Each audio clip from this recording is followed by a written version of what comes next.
Hey everyone, welcome back to Jill's Family, where everything I talk about on this channel is a product or a brand that's helped me or helped our family or something we've learned from one of our mentors that we thought was important enough we wanted our girls to know. Today it falls into that category, and I've been so excited to share this with you. It is a conversation we just recently had with our kids. It's a combination of new that I've learned and stuff that I have been told for years, probably decades. So, hear me out.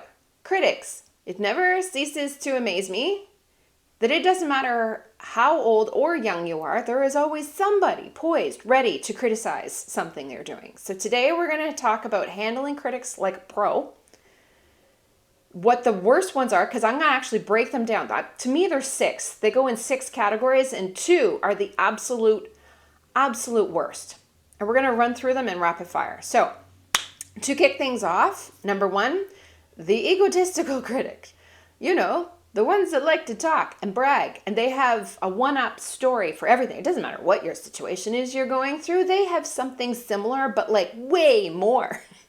They are not there to help you. They are there to make themselves feel better about themselves. They just want to boost their own ego. So when they show up, you smile, you nod, you keep moving. Don't let their insecurities hold you back. Number 2, the fearful critic. They're scared, like the title. But you know what they're scared of? They're scared of your success. They're scared of you actually moving forward. They're like the epitome of the crabs in the bucket. You know, you start climbing out, they're like, whoa, whoa, whoa, and they start trying to pull you back down. They're concerned about your courage. They're envious of your bravery because they're concerned that you're actually going to do better, and then that's going to shine light, and what is that going to say about them if they don't do better? So please hear my heart when I say their fear is not your problem. Stay bold. Keep going. Number 3, the ignorant critic. They're the ones with the big mouth and the small minds. I know, I'm sorry, that's not really nice of me to say, but really, they're the ones that have an opinion for everything, even though 99% of the time they have like no facts. None. Just opinions. They just like to hear themselves talk. So please understand and let them be, I'm going to say, your static background noise. And just keep moving. You know the facts. You know the truth. Stick with that. Keep going. Water off a duck's back.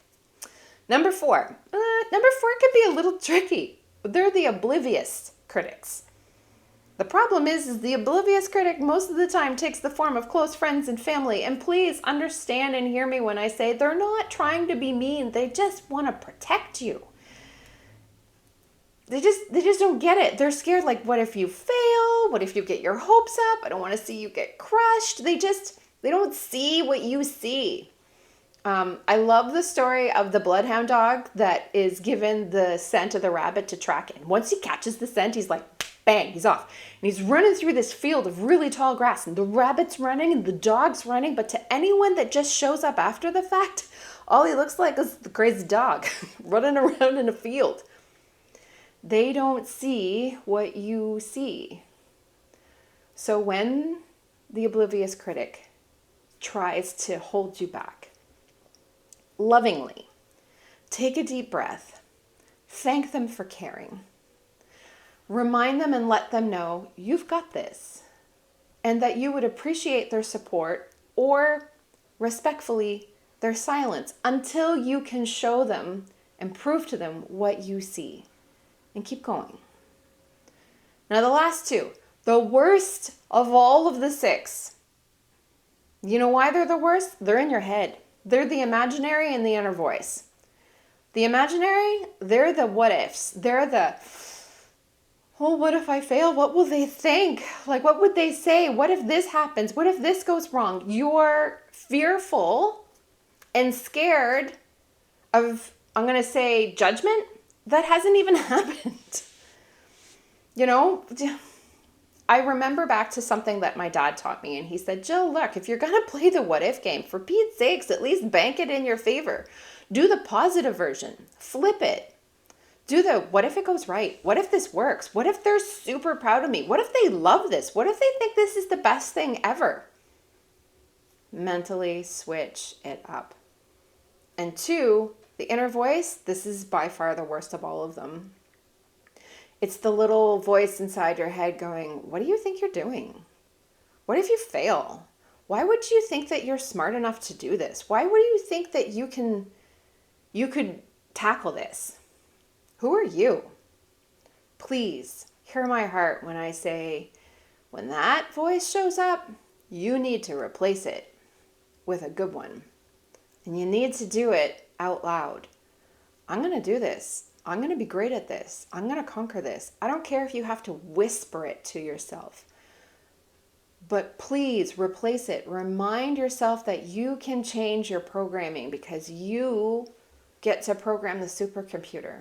Why would you want to program it for you to fail? Program it for you to win. I know that sounds corny and cliche, but it's true. There are so many books on neuroscience that back this up. So be brave, be corny, whisper to yourself, you've got this. Look, you are going to handle and have to handle and be faced with critics your whole life. But how you handle them is your superpower. We tell our girls the first 3 types of critics we talked about, watch your inner circle. Watch who you surround yourself with. If they fall in one of those 3 categories, they don't need to be in your inner circle. And flip side, like your friends should be encouraging. Your friends should be kind. And flip side to that, you need to emulate those behaviors. You need to be kind. You need to be encouraging to your friends. The others, thank them for caring. And the last 2, rewrite the script. Flip it. What if it works? I can do this. Tell yourself out loud. Reprogram the supercomputer to work in your favor.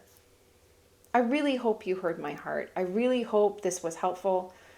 I hope you'll I hope you subscribe. I hope you'll leave comments, ask questions, and I'm wishing you the most amazing, in control, powerful day for you because it'll work if you want it to.